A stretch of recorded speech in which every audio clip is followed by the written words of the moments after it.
నమస్తే ఆంధ్రప్రభకి స్వాగతం నేను ప్రియా కౌశిక్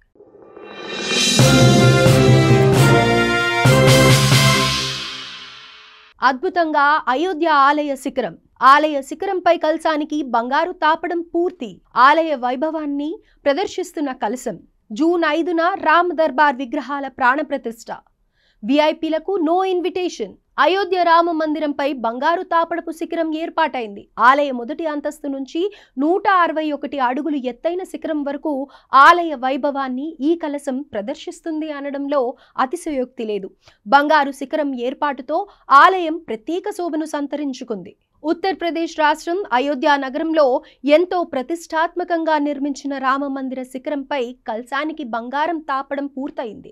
దీంతో ఉత్తర భారతదేశంలోనే అత్యంత అతీంద్రియ స్వర్ణ ఆలయంగా రామ మందిరం నిలుస్తోంది. ఇక జూన్ 5న రామ్ దర్బార్ విగ్రహాల ప్రాణప్రతిష్ఠ జరగనున్న నేపథ్యంలో దేవాలయ ప్రాంగణంలో జరుగుతున్న పనులు పూర్తయ్యాయి. ఇక అయోధ్య రామాలయ నిర్మాణం జూన్ 5 నాటికి పూర్తవుతుందని శ్రీరామ జన్మభూమి నిర్మాణ కమిటీ చైర్మన్ నృపేంద్ర మిశ్రా తెలిపారు. రామ దర్బార్ ప్రాణప్రతిష్ఠ కూడా అదే రోజున జరగనుందన్నారు.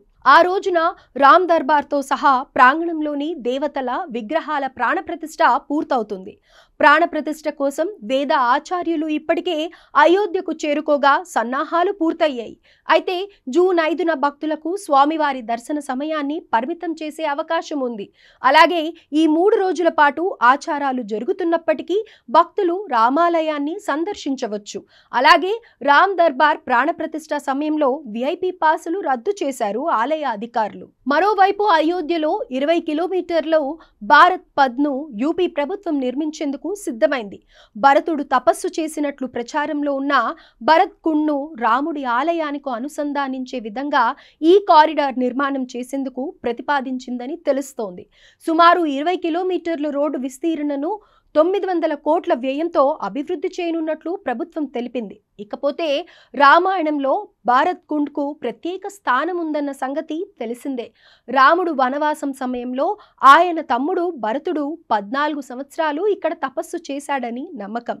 రాముడు వనవాసం నుంచి తిరిగి వచ్చిన తర్వాత భరతుడు తండ్రి దశరథుని కోసం ఈ పవిత్ర స్థలంలో పిండ ప్రదానం చేశారని కథనం. కాగా భారత్ పద్ నిర్మాణంలో భక్తులు రామ మందిరానికి సులభంగా చేరుకోవచ్చు.